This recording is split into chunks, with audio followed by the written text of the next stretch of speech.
আসসালামু আলাইকুম প্রিয় দর্শক। নমুনা শস্য কর্তন বা স্যাম্পল অফ ক্রপ কাটিং কৃষি সম্প্রসারণ অধিদপ্তরের একটি গুরুত্বপূর্ণ টার্মিনোলজির নাম।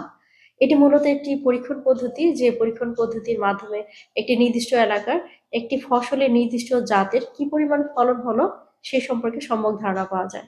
এবং এই পরীক্ষণ পদ্ধতির মাধ্যমে গবেষণালব্ধ ফল বা ফলন এবং মাঠ পর্যায়ে বা কৃষক পর্যায়ে যে ফলন হলো সে সম্পর্কে তফাৎ বা পার্থক্য খুঁজে পাওয়া যায় এবং ভুল ত্রুটি সংশোধন করা যায়।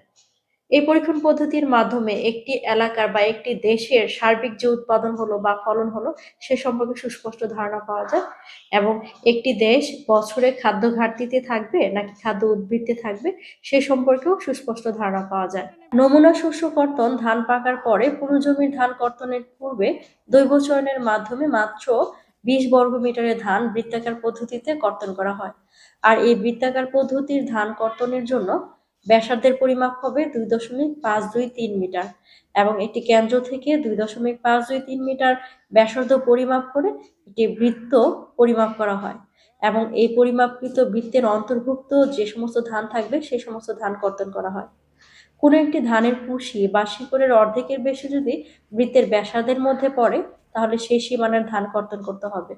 আর কোনো একটি ধানের কুশির অর্ধেকের বেশি যদি সীমানার বাহিরে অর্থাৎ ব্যাসার্ধের বাহিরে থাকে তাহলে সে ধান কর্তন করা হবে না। এরপর এই 20 বর্গমিটার অংশের ধান ঝাড়াই মাড়াই করে ভালোভাবে পরিষ্কার করে নিতে হবে। তারপরে এই ধানগুলোর ওজন নির্ণয় করতে হবে। আমরা আজকে একটি নির্দিষ্ট এলাকার নির্দিষ্ট জাতের ফলন কিভাবে নির্ণয় করা হয় সেটি সম্পর্কে জানব। সেজন্য আমরা বৃত্তাকার পদ্ধতিতে 20 বর্গমিটার যে পরিধি আছে সেই পরিধির ধান ভালোভাবে কর্তন করে সেগুলো ঝাড়াই মাড়াই এবং পরিষ্কার করে ওজন মেশিনে তার ওজন নিব। ধরা যাক ওজন মেশিনে আমরা পেলাম 13 কেজি ধান। আমরা একই সাথে ময়েশ্চার মিটারে কাঁচা ধানের যে আর্দ্রতা সেটিও বের করে নিব। আর্দ্রতা মেশিনে কাঁচা ধানের আর্দ্রতা পাওয়া গেল 26.9 অর্থাৎ প্রায় 27। এই পর্যায়ে আমরা 20 বর্গমিটারে কর্তনকৃত জমিতে প্রাপ্ত ধানের ওজন পেয়েছি 13 কেজি এবং আর্দ্রতা পেয়েছি 27। সুতরাং 20 বর্গমিটারে কাঙ্ক্ষিত আর্দ্রতায় শুকনো ফলন বের করা যাবে। 20 বর্গমিটারে কাঙ্ক্ষিত আর্দ্রতায় শুকনো ফলনের একটি সূত্র রয়েছে, যেটি হচ্ছে কাঙ্ক্ষিত আর্দ্রতায় শুকনো ফলন সমান কাঁচা অবস্থায় প্রাপ্ত ফলন গুণন 100 বিয়োগ কাঁচা ধানের আর্দ্রতা ভাগ 100 বিয়োগ কাঙ্ক্ষিত আর্দ্রতা। আমরা কাঁচা ধানের আর্দ্রতা পেয়েছি 27 এবং কাঙ্ক্ষিত আর্দ্রতা আমরা জানি যে খাবার উপযোগী ধানের কাঙ্ক্ষিত আর্দ্রতা হচ্ছে 14।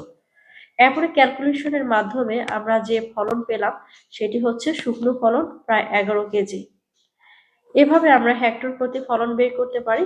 এ পর্যায়ে হেক্টর প্রতি ফলন হবে প্রাপ্ত শুকনো ফলন ভাগ 2। এটি মেট্রিক টনেও পরিমাপ করা হয়। এখন আমরা যদি হেক্টর প্রতি ফলনকে চাউলে নিতে চাই তাহলে 2/3 দিয়ে প্রাপ্ত যে হেক্টর প্রতি ফলন পেলাম সেটি গুণ করলেই আমরা পেয়ে যাব হেক্টর প্রতি ফলন চাউলে। প্রিয় দর্শক, হেক্টর প্রতি ফলন বের করতে হলে কেন 2 দ্বারা ভাগ করতে হয় সেটি সম্পর্কে জানা যাক। আমরা জানি 1 হেক্টর সমান 10,000 বর্গমিটার। 20 বর্গমিটারকে হেক্টরে নিতে হলে 500 দ্বারা গুণ করতে হয়। আর ধানের ফলন যেহেতু কেজিতে রয়েছে সেটিকে মেট্রিক টনে নিতে হলে 1000 দ্বারা ভাগ করতে হয়। তারপর কাটাকাটির পরে থাকে হাফ এবং এই হাফ দিয়ে প্রাপ্ত ফলনকে গুণ করা হয়। অপরদিকে হেক্টর প্রতি ফলনকে চাউলে নিতে হলে কেন 2/3 দিয়ে গুণ করতে হয় সেটি সম্পর্কে জানা যায়। আমরা জানি প্রতি 3 মণ ধানে 2 মণ চাল হয়, আর তাই প্রাপ্ত হেক্টর প্রতি ফলনকে 2/3 দিয়ে গুণ করতে হয় অথবা 0.66 দিয়ে গুণ করতে হয়। প্রিয় দর্শক, এভাবে একটি নির্দিষ্ট এলাকার নির্দিষ্ট জাতের ধান চালের হিসাব নির্ণয় করা হয়। এটি ব্লক থেকে ইউনিয়নে, ইউনিয়ন থেকে উপজেলা, উপজেলা থেকে জেলায়, সামগ্রিকভাবে পুরো দেশের ধান চাল হিসাব নির্ণয় করে একটি দেশের এক বছরে খাদ্য ঘাটতি হবে কি হবে না বা উদ্বৃত্ত হবে কি হবে না সেটি নির্ধারণ করা হয়ে থাকে। ধন্যবাদ।